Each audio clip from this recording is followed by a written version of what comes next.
पीछे वाले भी भुजा उठा के बोल वृषभानु दुलारी की, बोल वृषभानु के जमाई की।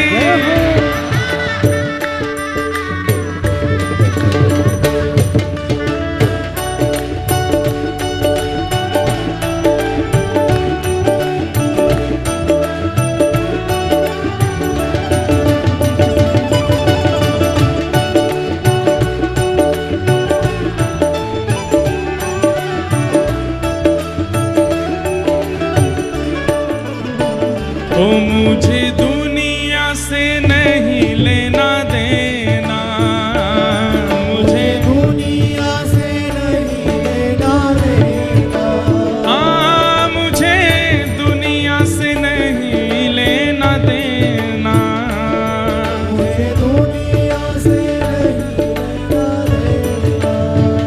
ओ ये जगत है एक सपना, ये जगत एक सपना, ओ ये जगत है एक सपना, ये जगत है एक सपना। और जो भैया बेचारे सुनो तो अरे रुक जाओ, जो भैया बेचारे ये लिख के भेजे हैं इतनी दुख भरी दास्तां अपनी जिन्होंने हमें सुनाई है, धीमे से खड़े हो जाना बीच में और पूरे पब्लिक के बीच में खड़े होके ऊंचे स्वर में गाना। यहाँ कोई नहीं अपना, यहाँ कोई नहीं अपना, ओ यहाँ कोई नहीं अपना,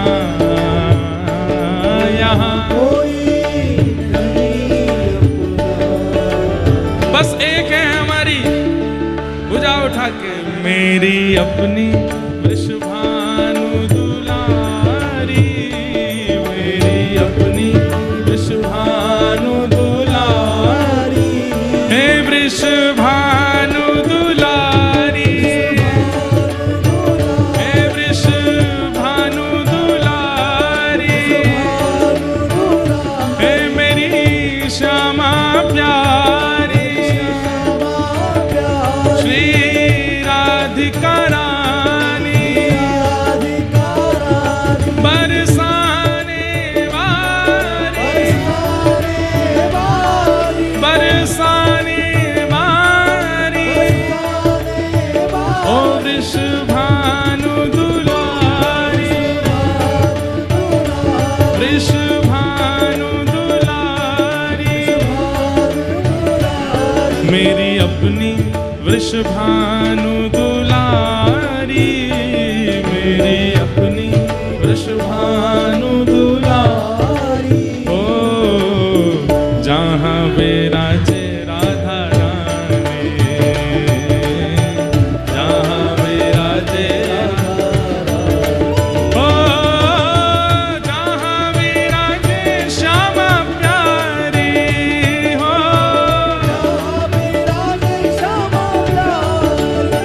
ओ मेरो मन लाग्यो बरसाने में, जहाँ विराजे राधा रानी, मेरो मन लाग्यो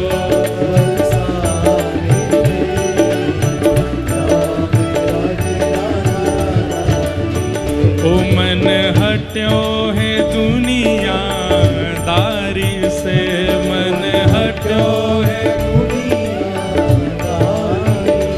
मन हट्यो है दुनिया दारी से, मन हट्यो है, ओ जहाँ विराजे राधा रानी, जहाँ विराजे ओ मेरो मन लाग्यो बरसाने में, जहाँ विराजे राधा रानी, मेरो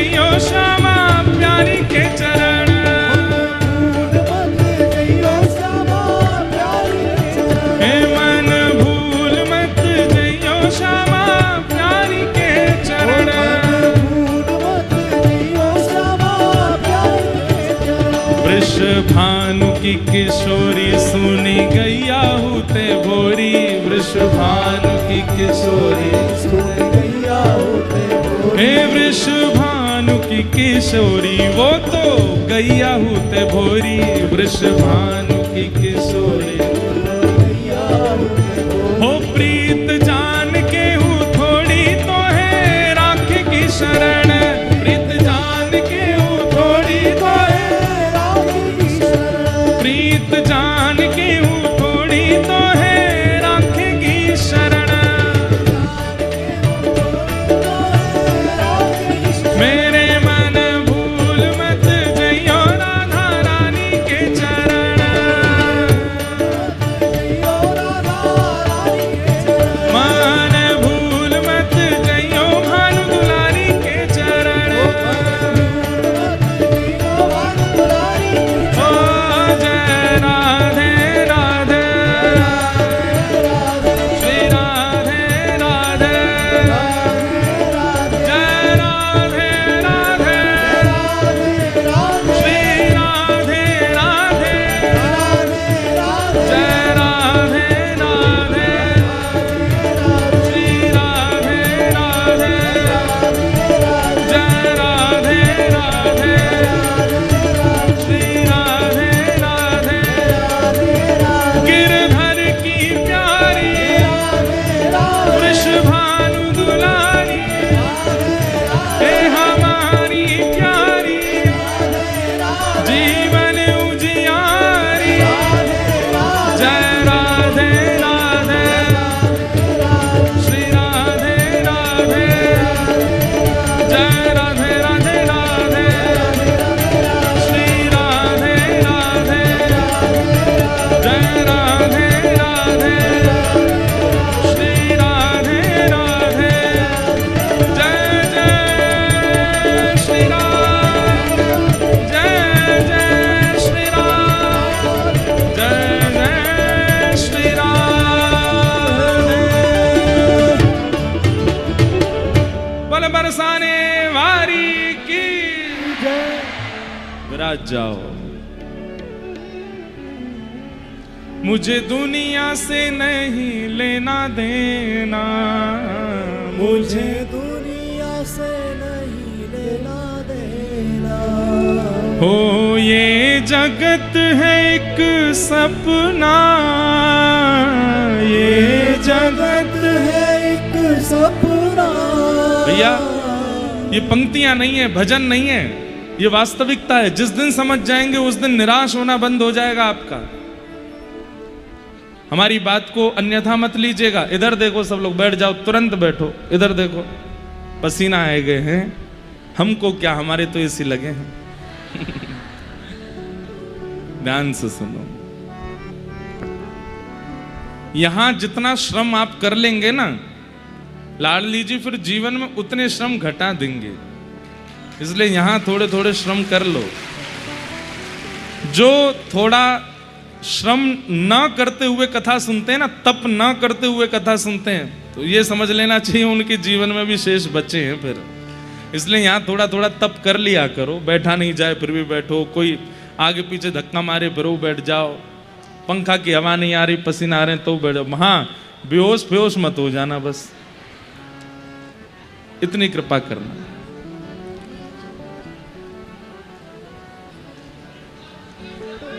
विराज जाओ। तो हम क्या कह रहे थे, भैया जो परेशान हैं बहुत ज्यादा, खुश हो जाओ, लाडली जी ने कृपा कर दी। 7 साल ही तो निकले हैं, वैसे तो लंबा समय है 7 साल का, कम से कम 60 निकलने के बाद कुछ ऐसा होता तो कहाँ जाते भाई। अच्छा है किशोरी जी ने कोई और भला ढूंढ रखा है आपके लिए, वो जीवन में आएगा जिसके साथ में कथा आओगे। और आप देख लेना, वृंदावन प्रकट उत्सव तो यहाँ होने ही वाला है हमेशा। अगले में या उससे अगले उत्सव में आप ऐसे के साथ जरूर आएंगे जो श्री जी ने भेजे होंगे, निश्चित ही। और बिल्कुल परेशान होने की जरूरत नहीं है। और जो भी लोग इस प्रकार की दुविधाएं और परेशानियां सह रहे हैं, भैया श्री जी के सामने प्रस्तुत कर दिया करो। लाडली जी से, लाल जी से पूछ लिया करो। वो अनुकूलता ग्रीन चिट कहें तो ही किसी को अपने जीवन में इतना अधिकार प्रदान किया करो, नहीं तो प्रतीक्षा करो, किशोरी जी कृपा करेंगे। किसी ने दूसरा प्रश्न किया कि आप लाल जी की आरती करने के बाद सीधे प्रणाम क्यों नहीं करते हो, टेढ़ा प्रणाम क्यों करते हो? बंधुओं देखिए, जब ठाकुर जी विराजमान हो जाते हैं तो ठाकुर जी के बाम तरफ बाएं ओर सभी गुरुजन खड़े होकर के, आचार्य चरण खड़े होकर के ठाकुर जी का दर्शन करते हैं। ध्यान से सुनिएगा, ठाकुर जी के बाम ओर में, चाहे मंदिरों में भी जाइए चाहे कहीं पर भी, बाईं ओर ठाकुर जी की बाईं ओर, मतलब आपकी दाहिनी, ठाकुर जी की बाईं, उस तरफ सब पूर्वाचार्य, आचार्य चरण, गुरुजन आदि वो सब भी आते हैं, दर्शन करते हैं। अगर आप वहां से प्रणाम करोगे तो उनकी तरफ पैर हो जाएंगे, इसलिए उधर से प्रणाम नहीं करते। सीधे प्रणाम क्यों नहीं करते? बोले देवता, गंधर्वजन, लक्ष्मी मैया आदि आदि जितने भी हैं वो सामने से प्रणाम करते हैं, ठाकुर जी का दर्शन करते हैं। अगर आप सामने से प्रणाम करोगे तो आपके चरण उनकी तरफ हो जाएंगे। तो यहाँ गुरुजन हैं, सामने देवतागण हैं, दोनों की तरफ चरण ना जाएं, इसलिए ठाकुर जी की दाहिनी ओर से प्रणाम किया जाता है, दाएं से बाएं की ओर ठाकुर जी की, आपकी बाम से दाहिने की ओर, वही प्रणाम की विधि होती है। जिनको नहीं पता उनको अपराध नहीं लगता, पर पता लगने के बाद भी अपराध नहीं करना चाहिए। इसलिए हम आते हैं, भागवत जी को भी यहीं से प्रणाम करते हैं, ठाकुर जी को भी ऐसे ही प्रणाम करते हैं। इसलिए ठाकुर जी को सीधे प्रणाम नहीं करते, और ठाकुर जी के बाम ओर से प्रणाम नहीं करते, दाहिने से ही प्रणाम करते हैं, उसका शास्त्रीय नियम है, इसलिए हम यहाँ से प्रणाम करते हैं। जब आप आरती करने के बाद ठाकुर जी को मिरर क्यों दिखाते हो? मिरर नहीं, उसको आरसी बोलते हैं। क्या बोलते हैं? है तो वो मिरर ही, पर आरसी मतलब ठाकुर जी दर्पण देखते हैं। क्यों देखते हैं? आप कथा में आने से पहले काय को शीशा देख के आते हो, बाल वाल अपने बढ़िया करके आते हो। क्यों? अरे भाई कहीं जाते तो नहीं ठीक ठाक। ऐसे ठाकुर जी भी आरती कराने से पहले कहने एक मुँह दिखा तो दे, मैं लग कैसा रहूं, इतनी जनता मुंह को देख रही है, मुंह को दिखा।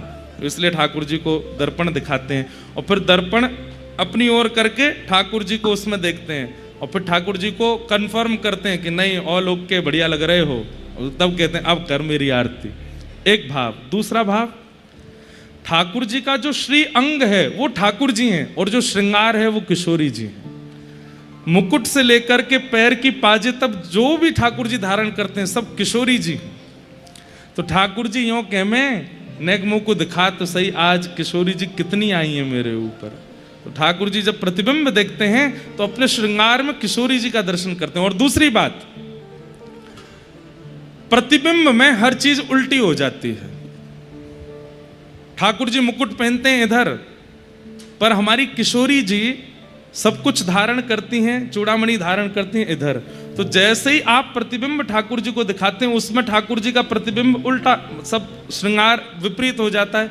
तो वो विपरीत श्रृंगार जो है वही किशोरी जी हैं। तो ठाकुर जी किशोरी जी से आज्ञा लेते हैं कि मैं सबन को दर्शन दे दूं, तो अपने प्रतिबिंब में किशोरी जी को देखते हैं।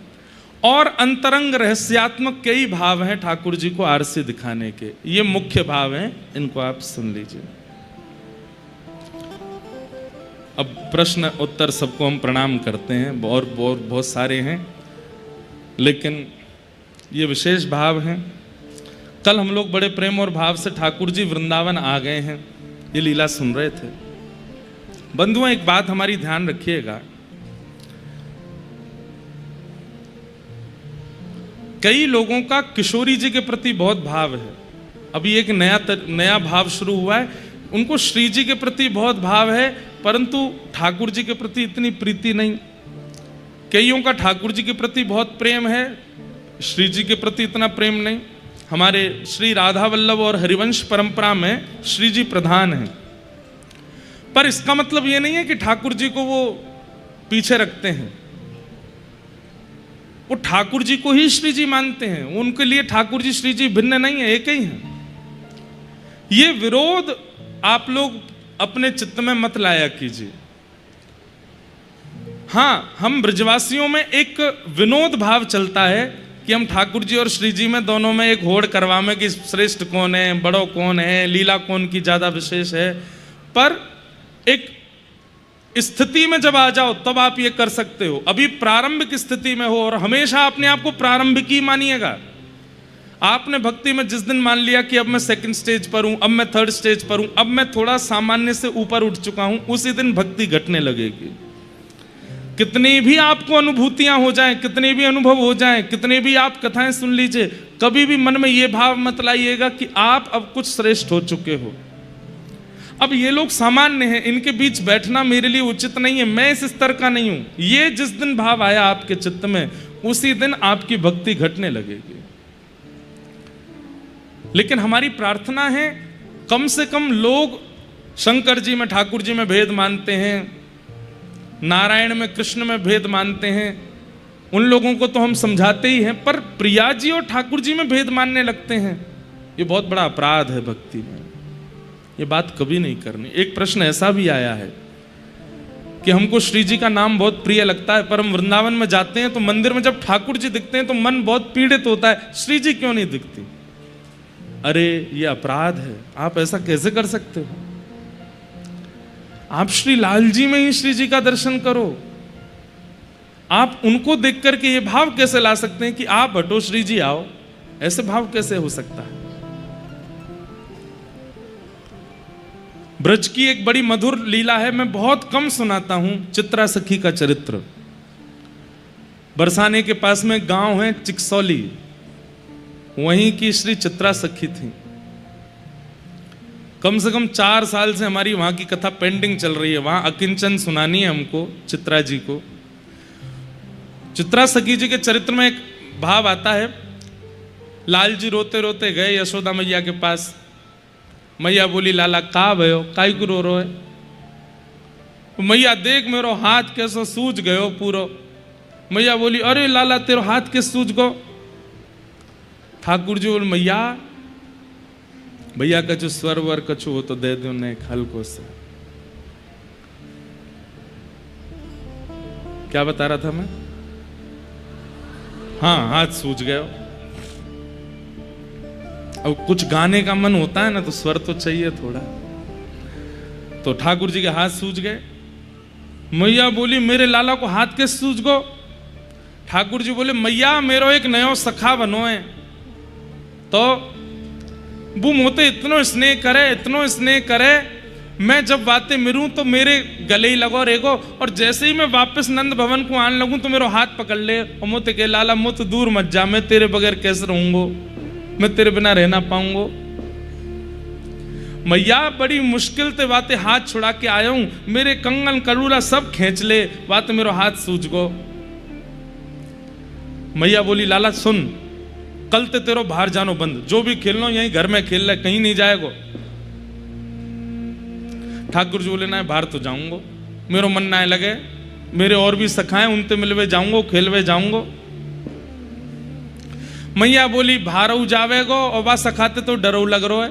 कई बार अति प्रेम भी भय प्रकट कर देता है। क्या समझे? अतिशय प्रेम भी भय प्रकट कर देता है। ठाकुर जी डर भी रहे हैं और बाहर जानो भी है। मैं बाहर जाऊंगा, मैया फिर तो पकड़ लेगो, फिर ना आन देगो, और वो रोवे चीख चीख के, मोए इतनी दया आवे फिर वापे, मैं कैसे रहूंगा के पास। मैया बोली, लाला या को एक ही उपाय है, तू बाहर जानो बंद कर। वो ना, बाहर तो जाऊंगा। मैया बोली, तो फिर और दूसरा उपाय बता। बोले, मैंने कहीं सुनी है कि अगर चित्र बनाए के बाद चित्र को देखो जाए ना, तो फिर जाते हम प्रेम करें, वो भले ही सामने ना हुआ कि चित्र देख देख के ही सुख मिले। मैया तू मेरो एक चित्र बनवाए दे, वह चित्र को मैं सखा को दियाऊंगो, 24 घंटा वही को पकड़े रहेगो, कम से कम मेरो हाथ छोड़ेगो। मैया बोली, लाला अब तेरो चित्र कौन ते बनवाऊं। मैया, कोई तो बनवा, तू मेरो चित्र बनवाए दे, मेरो खेलना ना छूटेगा और मेरो सखाऊ खुश रह जाएगो।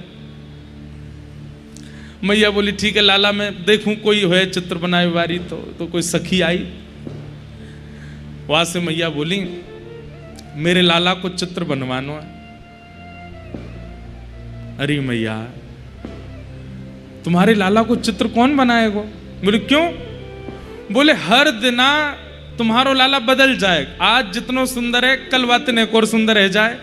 अरे दिन की तो छोड़ो मैया, सुबह जैसो है शाम तक वैसो ना रहे, शाम को और सुंदर रह जाए, शाम को जैसो सवेरे तक और सुंदर रह जाए। हर क्षण तुम्हारे लाला की सुंदरता बढ़े। कौन चित्रकार बनाएगो? कोई चित्रकार बनावे बैठेगो भी, तुम्हारो लाला तो वो इतनी देर में ही बदल जाएगो। अब तू कहीं ते भी ला मेरे लाला को चित्र बनवा। बोले मैया एक चित्रकारिन है हमारे ब्रज में। बोले कौन? बोले वहां को नाम है चित्रा, और यहीं पास में गांव में रहे। और मैया वो बाल ब्रह्मचारिणी है, वाने ब्याह ना कियो, लेकिन वाने नियम ले रखो है, कहा कि वो अपने संपूर्ण जीवन में स्पर्श तो बहुत दूर की बात, नेत्रन से कोई पुरुष को देखेगी भी नहीं। लेकिन मैया वाकु सरस्वती जी ने वरदान दियो, एक बार देखते ही यथावत चित्र बना दे। वही है जो आपके लाला को चित्र बना सके, और कोई सामान्य चित्रकार नहीं है। ठाकुर जी को जिस पे कृपा करनी होती है खुद ही ढूंढवा के बुला लेते हैं उसको, माध्यम चाहे जो कोई बने। और ठाकुर जी को चित्रा जी पर कृपा करनी है। मैया लेकिन बड़ी बात है कि वो पुरुषन ने ना देखे। अरे मेरो लाला पुरुष कहां है? छोटो सो लाला है, बालक है भैया, तू देख सके? और मैया मैं पूछूंगी, वो आवेगी, बोले वो जो कहेगी, जितने रत्न जितने आभूषण जितनी मणि वहां के चरणन में धर दूंगी मैं, मेरे लाला को चित्र बना। और अब सखा के लिया नहीं, मोए अपने काजे बनवानो है। वहां पीछे कुछ हो रहा है क्या? हैं? इधर देखो का? अरे तो दशहरा महा कौन सा रावण आगो भैया, इतकू देखो। सब लोग इधर देखो भैया, कथा सुनो। मैया बोली अब वाके सखा के काज नहीं, मोए अपने काजे भी लाला को चित्र बनवानो है। लाला जब वन में जावे तो मोए वाकी याद आवे तो मैं वो चित्र देख लूंगी। बंधुओं सोचिए चित्र की कितनी महिमा किसी समय पे थी। आज तो बहुत सहज हो गया है, फोटोज सोशल मीडिया सब कुछ। कहीं ना कहीं थोड़ा हम लोग बहुत इजी हो गए हैं, इसलिए प्रेम भी घट गया लोगों में। प्रेम का मतलब जानना भूल गए लोग। असहजता में भी प्रेम बढ़ता है। मैया बोली तू चित्रा को लेके आ, वही ते अपने लाला को चित्र बनवाऊंगी। सखी गई है चित्रा सखी को लेवे। यहां ठाकुर जी मैया की गोद में बैठे, मैया तू मेरा चित्र बनवाए रही है? बोले हाँ लाला, एक चित्रा सखी आ रही, वो बनावेगी। मैया कैसो बनवावेगी? बोले जैसो है वैसो बनवाऊंगी। मेरे हाथ ऐसे बनवाइयो मैया? बोले हाँ ऐसे बनवाऊंगी। मेरे पाँव ऐसे बनवाई दियो मैया? बोले हाँ ऐसे ही बनवाऊंगी। ठाकुर जी बोले जे वारो मुकुट पहन के आऊंगा मैया, वो बनवाइयो? बोले हाँ वही बनवाई दूंगी। मैया बोली लाला तू कहनो तो कुछ और चाह रहो, बताए दे असली बात। बोलो मैया ने एक बात यूं कह दियो, कारो रंग ने कम डारे ने गोरो बनाए दे। मैया ज्यादा वो सांवरो नहीं बनावे। अरे लाला तू कैसी बात कर, जैसो वैसो ही तो बनवाऊं ना, ऐसा तो मैं हूं मैया। अब चित्रकार तो पलट फेर कर सके ना। दारी को ब्रह्मा मेरे पास आयो नहीं आते गोरो बनवा तो खुद को, लेकिन ये चित्राणी तो आ रही है ना, यात ने गोरो बनवाए दियो मोए। आपको ब्रजभाषा समझ आ रही है ना? ठाकुर जी की भाषा है, सीख लो, बड़ा आनंद है हमें। चित्रा सखी के पास सखी गई और जाकर करके बोली चित्रा जी प्रणाम। चित्रा सखी बोले अरे आओ आओ, कैसे आई? बोले एक काम है आपसे। बोले कहा काम है? बोले हमारे ब्रज के राजा नंद बाबा, उनकी गृहिणी यशोदा मैया ने आपको बुलायो है। बोले मोते का काम है उन्हें? बोले उनको नेक्स्ट सो लाला है, वाको चित्र बनानो है। चित्रा सखी बोली आप भूल गई हैं, मैं पुरुष को नहीं देखूं, और ये मैंने वचन लियो है मैंने ऐसे ब्रह्मचर्य को पालन कियो तभी साक्षात शारदा सरस्वती प्रकट हुई और उनने मोह को आशीर्वाद प्रदान कियो। देखिए, कला यदि आपके अंदर है और उस कला का आप अति प्रदर्शन नहीं करते हैं तो भी ठाकुर जी आपको कहीं ना कहीं से ढूंढ लेते हैं, चुन लेते हैं। बंधुओं, कई बार कलाकार जो होते हैं ना, चाहे वो चित्र बनाने के हों, गाने के हों, रूप के हों, किसी भी रूप के कलाकार हों, भोजन बनाने वाले भी कलाकार हैं, अच्छा अच्छा भोजन बनाते हैं, लेकिन वो कभी भी अपनी कला का ना तो अभिमान करते हैं, ना प्रदर्शन करते हैं, ना मनोरंजन करते हैं। तो ठाकुर जी के मन में आती है कि ये हमारी निकुंज में सेवा कर सके या को बुलाए लो। तो अगर किसी के पास कला है, हो सके तो उसको गुप्त कर दो और उस कला को जीवित रखो, लेकिन ठाकुर जी के लिए, और किसी को पता मत चलने दो। ठाकुर जी की इच्छा हो गई तो आपकी उस कला से आपको निकुंज में बुला लेंगे। भजन की भी आवश्यकता नहीं पड़ेगी, नाम की भी आवश्यकता नहीं पड़ेगी, कला से ही ठाकुर जी आमंत्रण कर लेंगे। जैसे ये चित्रा सखी अष्ट सखियों में हैं और इनकी सेवा ठाकुर जी बहुत प्रसन्न होते हैं इनकी सेवा से। ठाकुर जी को श्रृंगार करने की सेवा इन्हीं की है, पत्रावली बनाना। लेकिन ये सब तो बाद में हुआ ना, उससे पहले ठाकुर जी चुन रहे हैं अपने निकुंज के लिए सखी को। तो सखी ने जाके कही कि मेरे यशोदा मैया के लाला को चित्र बनाना हो। चित्रा सखी बोली, मैं पुरुष दर्शन नहीं करती, मैं नहीं जाऊंगी। अरे चित्रा, आज मेरे मन में एक बात आ रही है। बोले, कहा, तेरी जगह मैं होती और एक टक श्याम सुंदर देखवे को मोह मिलते हैं ना, मैं एक बार को सरस्वती की विद्या को त्याग कर देती, अपने ब्रह्मचर्य को त्याग कर देती, लेकिन वह श्याम सुंदर को देखवे को अवसर ऐसा मिलता जैसे तो मिल रहा है, मैं नहीं छोड़ती। तेने अभी रूप देखो नहीं है, कैसो रूप, कैसो लावण्य, कैसे मुख कमल, कैसे नेत्र, कैसे केश, कैसी भुजा, कैसी चाल। अरे सामान्य पुरुष नहीं है। हृदय की जितनी पीड़ाएं हैं सब शांत हो जाती हैं, समाप्त हो जाती हैं। हृदय में मयूर नृत्य करने लगते हैं जब श्याम सुंदर सामने आते हैं। उनकी रूप माधुरी का क्या वर्णन करूं मैं।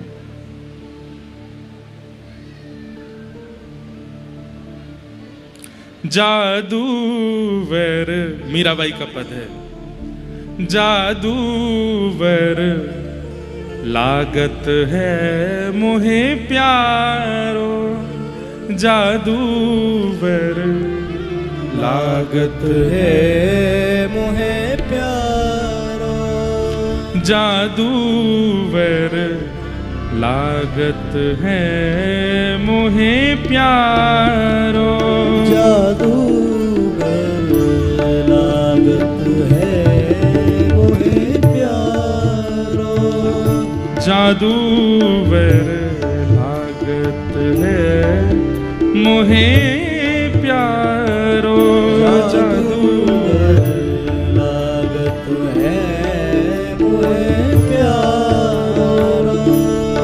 हाँ,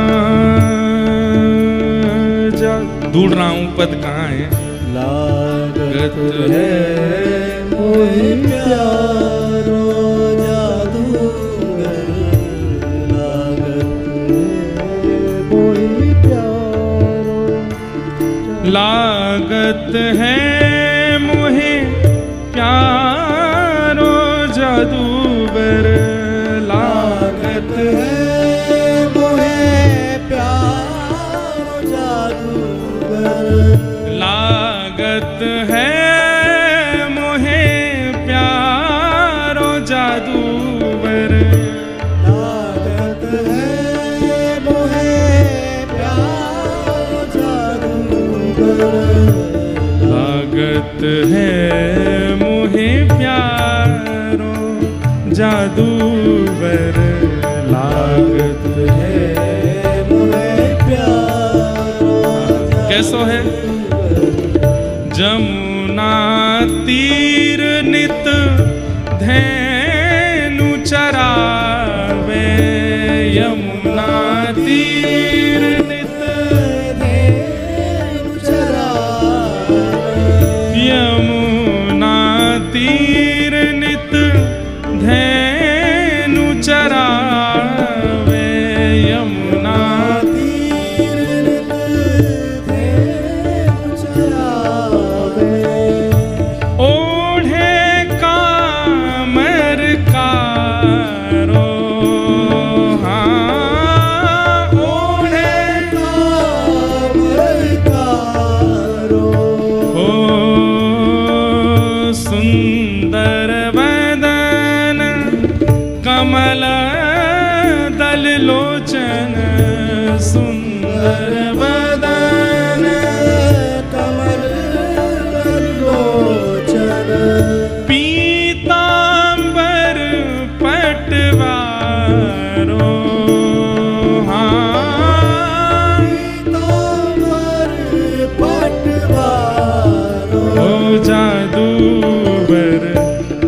मतलब ऐसा कॉम्बिनेशन आपने कभी नहीं सुना होगा।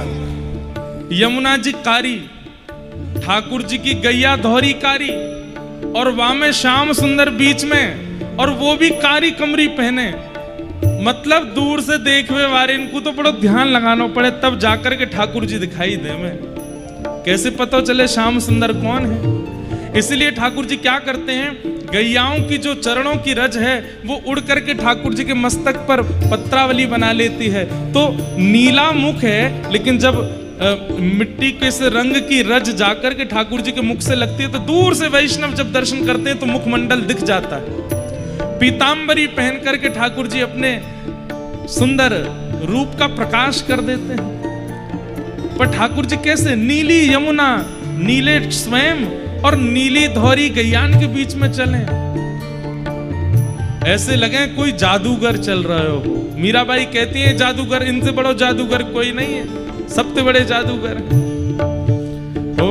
जादूगर लागत है मुहे प्यारो, जादूगर लागत है मुहे प्यारो। मीरा के प्रभु गिरधर नागर, मीरा के प्रभु गिरधर नागर। मीरा के प्रभु गिरधर नागर, मीरा के प्रभु गिरधर नागर। जीवन प्राण हमारो,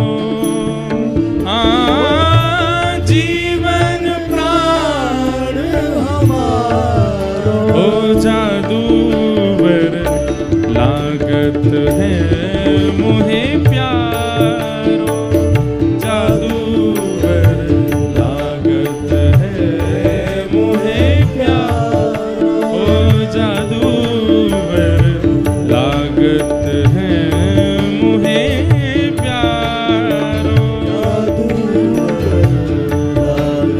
है मुहे प्यारो।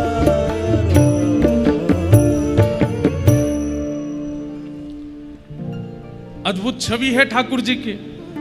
जो सखी चित्रा सखी को बुलाने के लिए गई है, कह रही है कि अरे चित्रा तू, मैं क्यों ना भाई, क्यों, मैं मना नहीं करती, मैं तो पहुंच जाती और एक टक श्याम सुंदर को निहारती। ऐसा कहा है उनके रूप में, अरे